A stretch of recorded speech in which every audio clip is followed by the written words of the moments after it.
Hi, dear friends. Welcome to this gathering of the Unitarian Universalists of Transylvania County. My name is Elizabeth Williams, and I am a member of this congregation. Whether you are watching on Facebook Live or at your leisure, it is my delight to welcome you this morning. Among the scrolling, may you find the sacred. Among the noise, may you find quiet intention. And though perhaps alone in our homes, may we reach out and know community with one another and communion with all that greater than ourselves. Know that whoever you are, whomever or however you worship, whomever you love, whatever you do, whether you're local or far away, you are welcome and present here with us.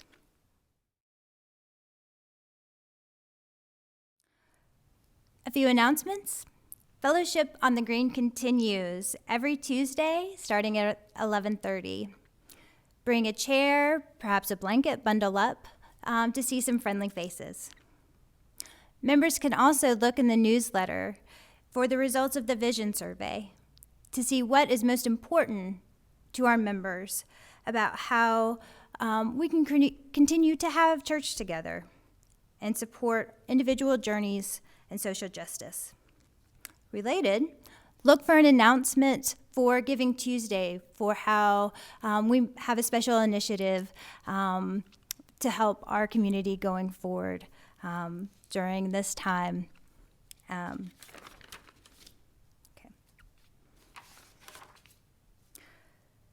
Now, we'll enjoy John Austin playing a classic Thanksgiving hymn, "Come, Ye Thankful People, Come."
As we enter into this week of Thanksgiving and season of gratitude, many of us are feeling a bit off kilter, looking towards holidays that do not feel like a Norman Rockwell painting, that do not look as we might have hoped.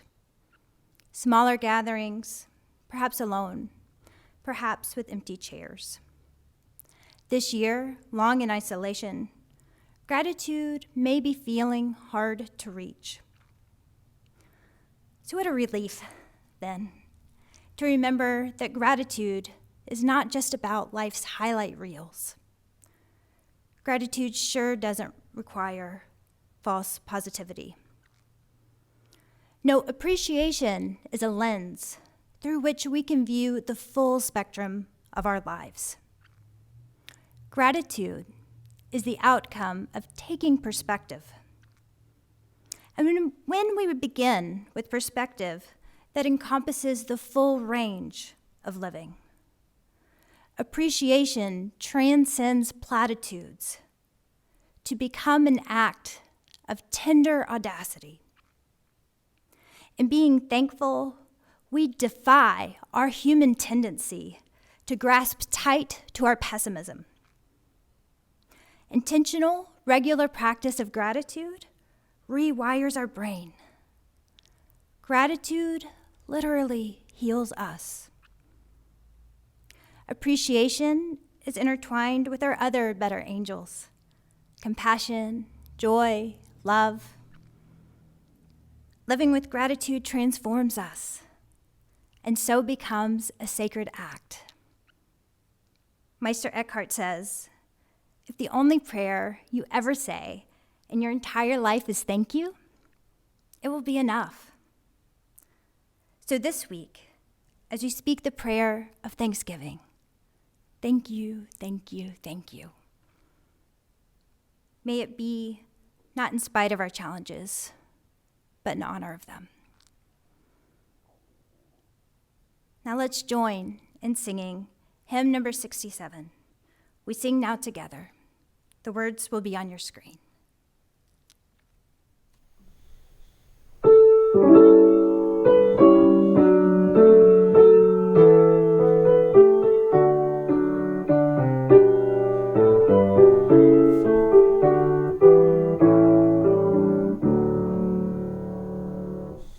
We sing now together our song of thanksgiving, rejoicing in goods which the ages have wrought, for life that enfolds us and helps and heals and holds us, and leads beyond the goals which our forebears once sought.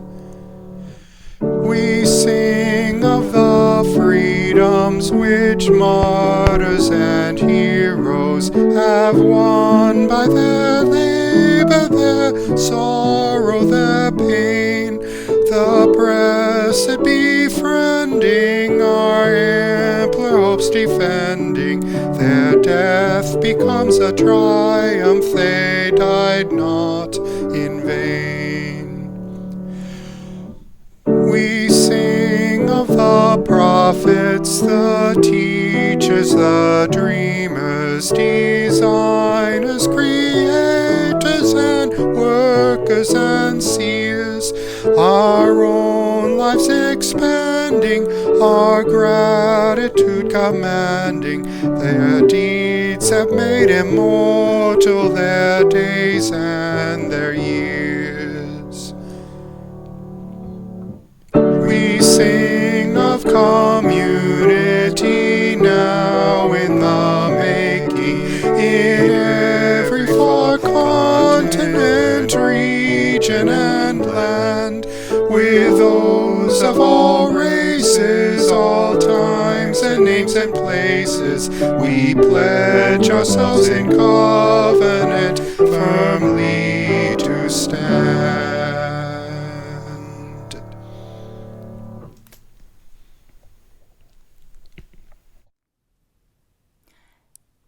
Now you may light a flame as home as we light our chalice.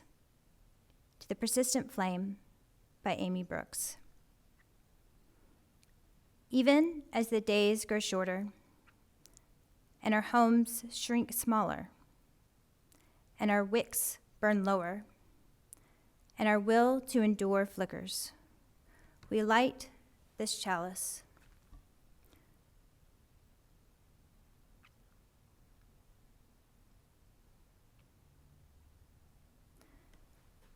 To kindle a flame of warmth as a reminder of the connection that draws us in to a community that opens us up in gratitude for the breath in our lungs and the love in our hearts, for the gift of this day, alive.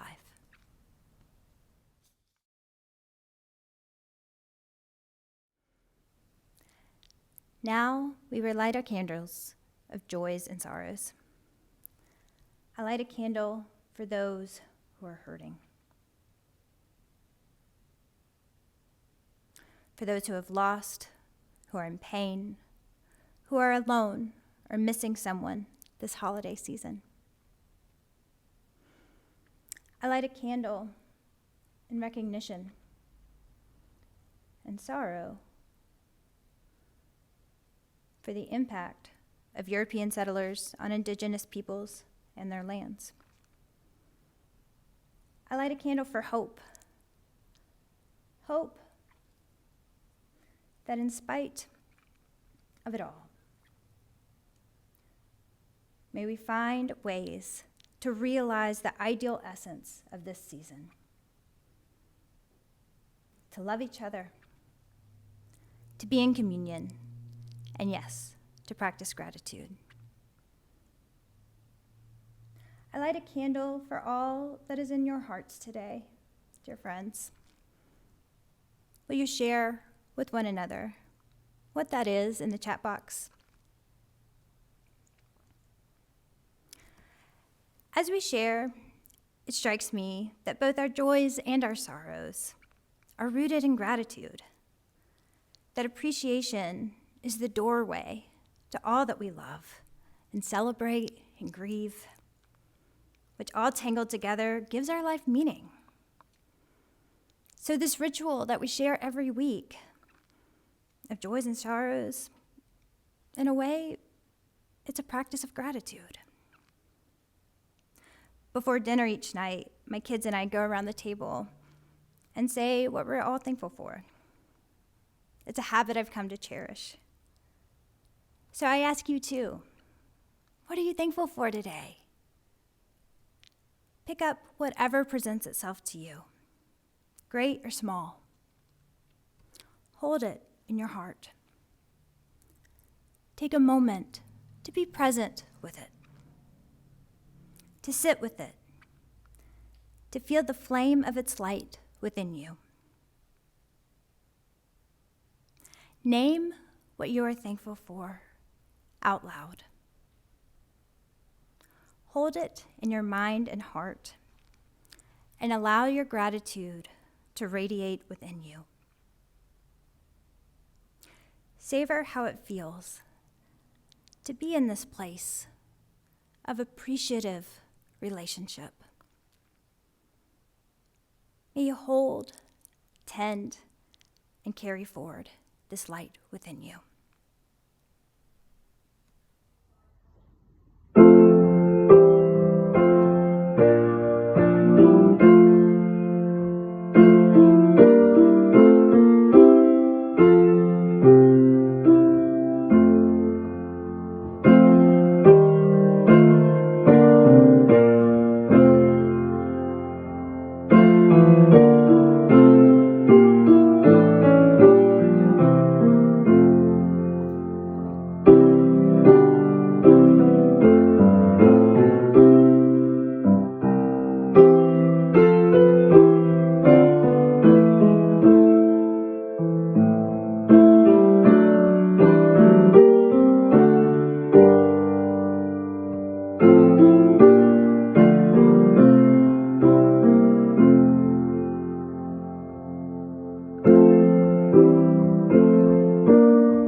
Thank you, John Austin, for the piano.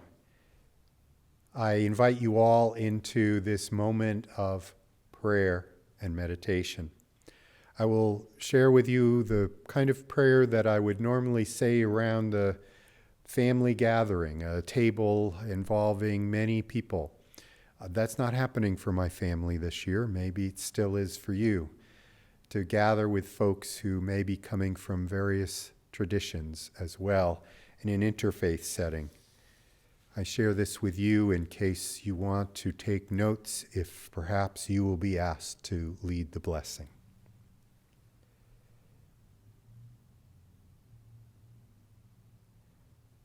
On this occasion, we are grateful for love and connection. Let us give thanks for the chance once again to greet and gather and be with one another on this special occasion. We give thanks for the gift of the food that we are about to share and are grateful for all who made this meal possible, those here with us, those whose work and skill and care have made this meal possible. In the true spirit of thanksgiving, may we also open our hearts in gratitude to those whose hands we do not see, who planted and tended and harvested and brought to us this nourishment. May the meal that we are to share on this occasion nourish us in body, and the love and goodwill of the gathering that we will have nourish us in the spirit and provide us with strength to guide our lives. Amen.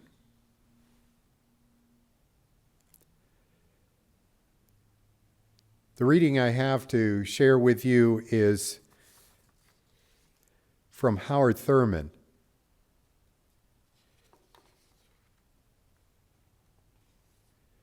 Today, I make my sacrament of thanksgiving. I begin with the simple things of my days, fresh air to breathe, cool water to drink, the taste of food, the protection of houses and clothes, the comforts of home. For these, I make an act of thanksgiving this day. I bring to mind all the warmth of humankind that I have known.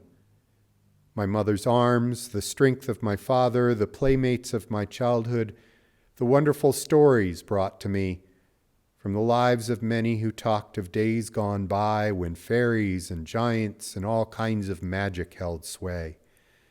The tears I've shed, the tears I have seen, the excitement of laughter and the twinkle in the eye with its reminder that life is good. For all these, I make an act of thanksgiving this day. I finger one of the messages of hope that awaited me at the crossroads, the smile of approval from those who held in their hands the reins of my security, the tightening of the grip in a single handshake when I feared the step before me in the darkness, the whisper in my heart when the temptation was fiercest and the claims of appetite were not to be denied. The crucial word said, the simple sentence from an open page when my decision hung in the balance. For all these I make an act of thanksgiving this day. I pass before me the mainsprings of my heritage, the fruits of the labors of countless generations who lived before me, without whom my own life would have no meaning, the seers who saw visions and dreamed dreams, the prophets who sense a truth greater than the mind could grasp and whose words could only find fulfillment in the years which they would never see. The workers whose sweat has watered the trees, the leaves of which are for the healing of the nations. The pilgrims who set their sails for lands beyond all horizons, whose courage made paths into new worlds and far-off places. The Savior whose blood was shed with a recklessness that only a dream could inspire and God could command. For all this I make an act of thanksgiving this day. I linger over the meanings of my own life and the commitment to which I give loyalty of my heart and mind. The little purposes in which I have shared with my loves, my desires, my gifts, the restlessness which bottoms all I do with its stark insistence that I have never done my best, I have never reached for the highest. The big hope that never quite deserts me, that I and my kind will study war no more, that love and tenderness and all the inner graces of almighty affection will cover the life of the children of God as the waters cover the sea.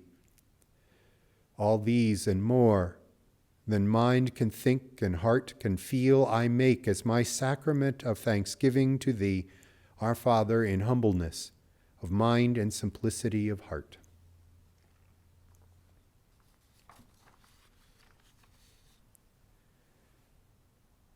Welcome to this pre-Thanksgiving service on gratitude. Thank you for being with us on this screen, watching, gathered with so many others. I am grateful for the opportunity to be serving with you. I am grateful for all who make a service happen. From those board members, such as Elizabeth, in this service, who come and introduce themselves and remind us that we are a community with many faces. To Frank and to others who are working on the technology to make all of this work. To the singers who lend their voices to the hymns. To today, John Austin, but throughout our months, all the musicians who make it work. I have arrived into a community where many people make things happen. Many people reach out to those who are grieving, to those who are sick, to those who need a phone call or a note. Many people reach out to their friends, to their neighbors. Many people make the work of the upkeep of this building even as we are not using it. To all of those, we say thank you. It's interesting to me, as we think of the meaning of Thanksgiving, the many myths of Thanksgiving, do we automatically turn to the image of a conquistador from Mexico leading a group of 5,000 colonists and 7,000 head of livestock, including horses, oxen, and cattle, from southern Chihuahua to settle in the province of New Mexico, that their caravan traveled a northerly route for weeks across a desert until it reached the banks of the Rio Grande and near present-day El Paso. And the thirsty travelers drank the cool water and celebrated with a Thanksgiving Mass and enjoyed a feast of fish, fowl, and deer on April 30th, 1598. Do we think of this, as it is considered by some, this story as the first Thanksgiving celebrated in the present United States? Our myths and legends involve the Plymouth Plantation, or those in Florida, Texas, Maine, and Virginia, each declaring themselves the site of the first Thanksgiving. We are stretched in our minds by the things we may not have learned in our school days. We are reminded with gratitude that it wasn't just folks coming from one direction, one culture, but we give thanks that we are many peoples here in this place. There are so many different dishes served up traditionally.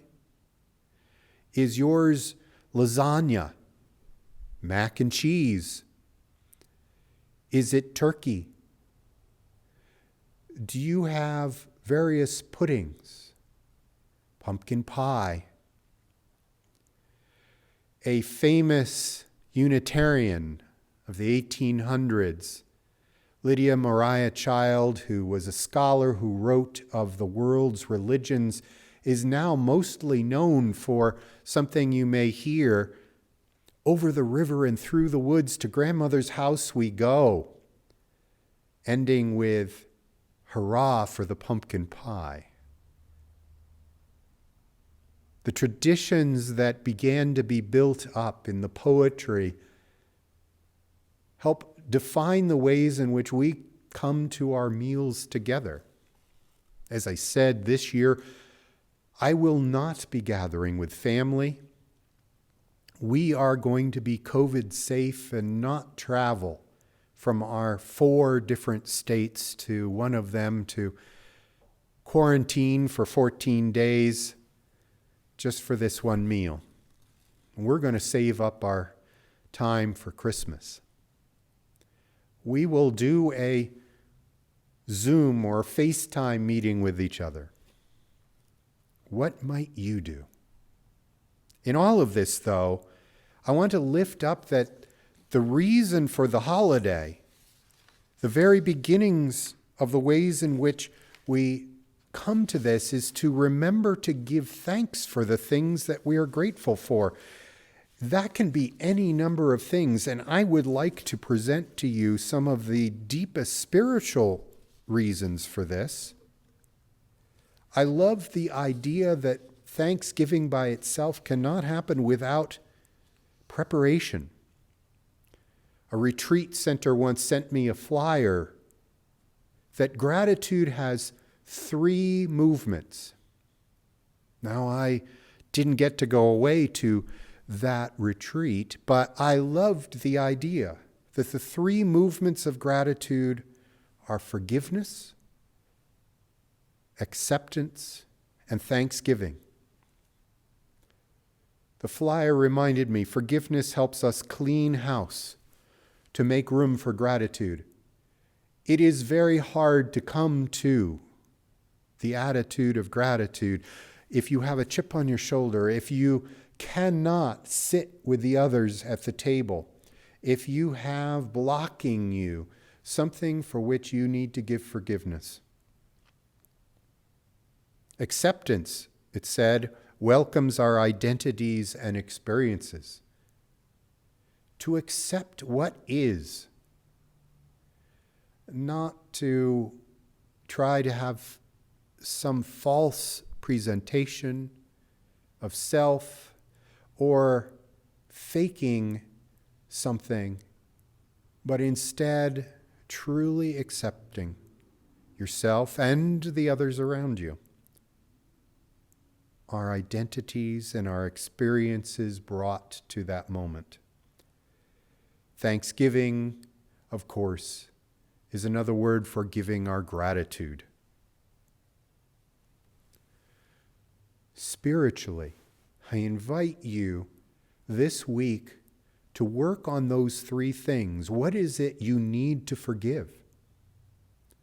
What is it that you need to accept about yourself and others and the experiences? And finally, what thanksgivings then can you lift out and say aloud in your prayers? We need this. We need thanksgiving.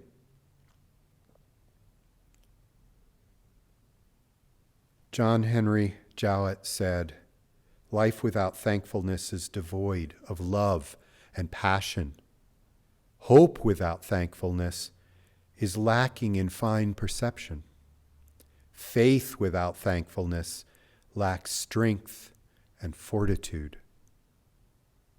Every virtue, he said, divorced from thankfulness is maimed and limps along the spiritual road.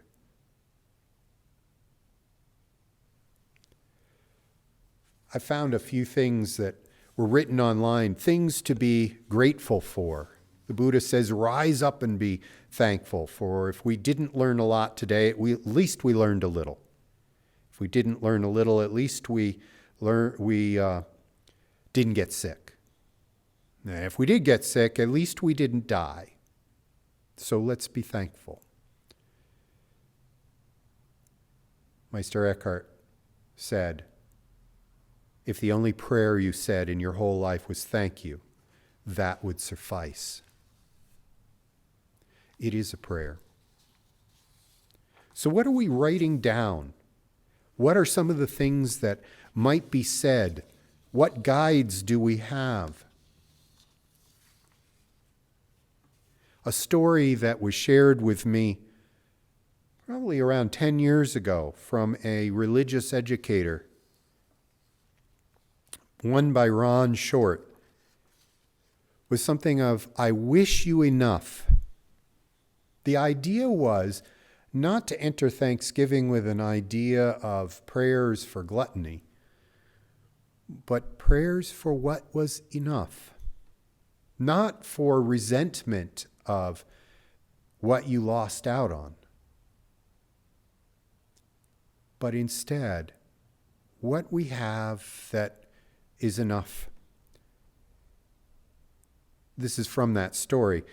When we said, "I wish you enough," we were wanting the other person to have a life filled with just enough good things to sustain them. And said, "I wish you enough sun to keep your attitude bright. I wish you enough rain to appreciate the sun more. I wish you enough happiness to keep your spirit alive. I wish you enough pain so that the smallest joys in life appear much bigger.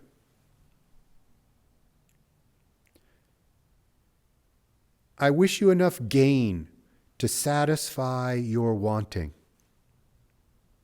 I wish you enough loss to appreciate all that you possess. I wish enough hellos to get you through the final goodbye."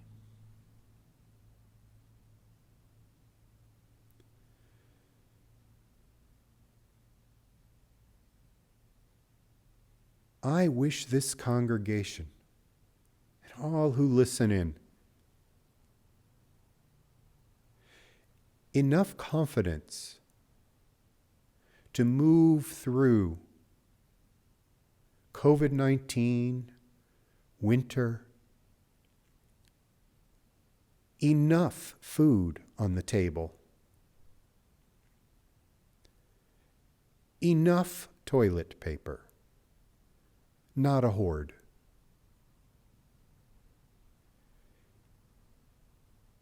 enough warmth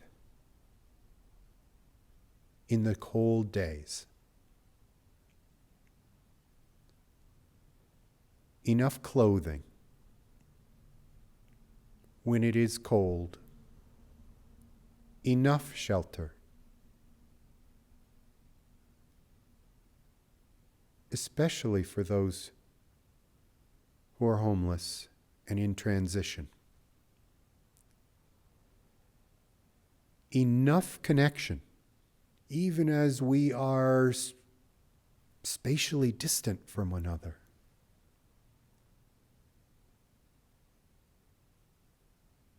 Enough time with the TV off, that we might be reacquainted again with the sounds of nature, rather than the yakking of personalities, or for our shy thoughts to come forward with wisdom out of a silence. I wish you enough of remembering that the grief that you hold in your heart is a reminder of how deeply love had carved out your heart. I wish you enough of something that piques your interest, your hobbies, your joy, your creativity. I wish you enough to be able to say the words, "Thank you," and truly mean it.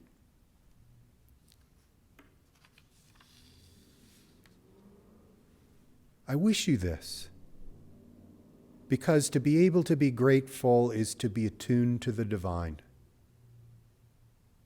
Biblical readings ask us to be grateful. The Quran says in Surah 28, Ayah 83, "The ungrateful never prosper." If we can't be thankful, we are cutting ourselves off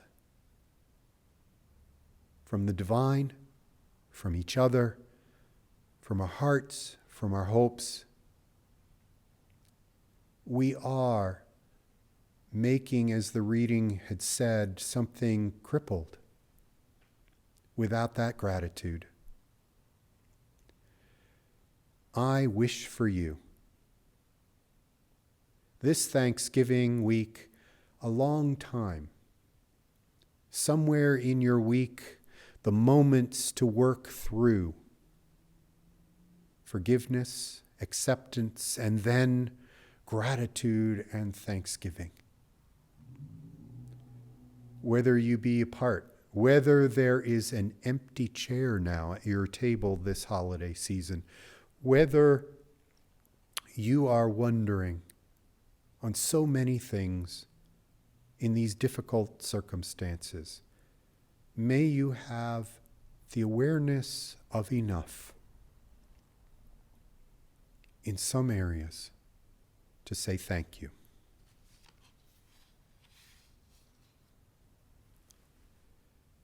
Blessings to all.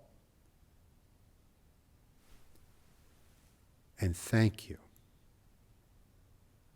for the wonder of this community. Thank you for hanging in there with us while we're still here on a screen. Thank you for what you're bringing to the circle of your life and the world.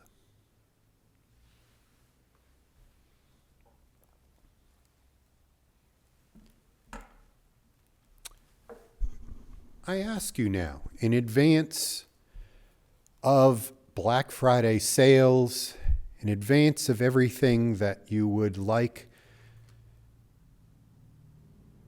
and your wish lists to family before the holiday, I would like you to think of the ways in which you are grateful for the work of this congregation, to give generously of your time, talent, and treasure, to reach into your pockets, your pocketbooks, your checkbooks, to make a donation to this place.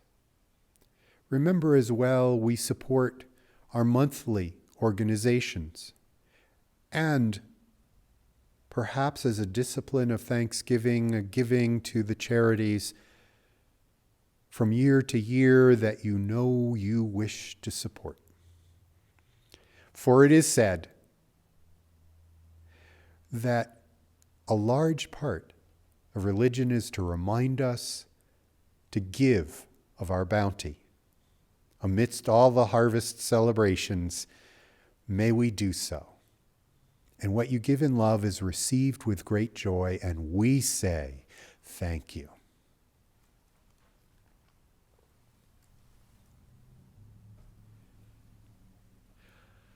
I invite you, before the end of our service, to join with me in singing hymn number 69, Give Thanks. And we will work to sing together, each in our own spaces safely, our songs of thanksgiving. The words will appear on your screen.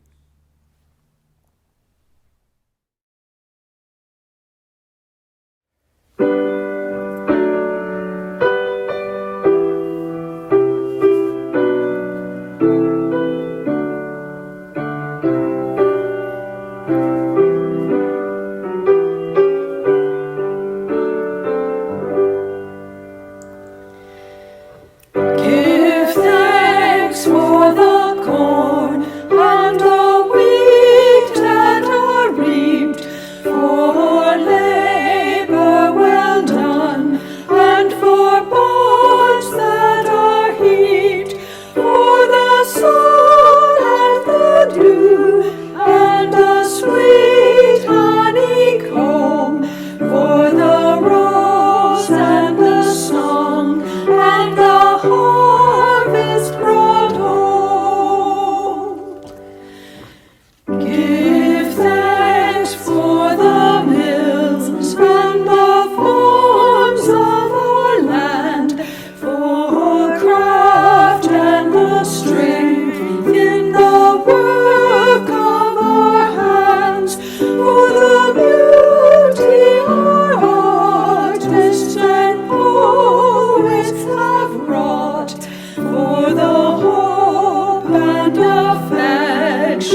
our friendships have brought.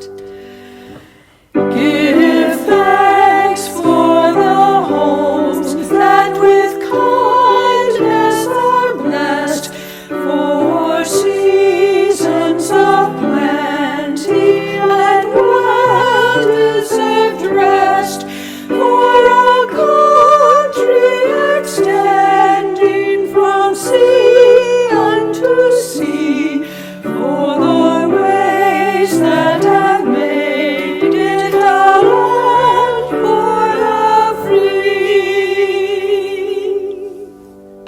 I extinguish our light. Let us remember the words that Elizabeth shared to help guide us into its depth of meaning and our hope in religion. I extinguish the helper flame, knowing that we are grateful week after week for all the helpers in this congregation, in our world, in our community, in our families. May we remember to be a helper to others, to help them light their way as they go. And now, as benediction, the words of an elder colleague of mine, I pray, we carry this time, our time of service together. And now, all of you, to those of you who see God, may God be with you. To all who embrace life, may life return your affection. To all those who seek a right path, may a way be found, and the courage to take it step by step. In the words of Bob Doss, thank you. Amen. Blessed be. We will see you again.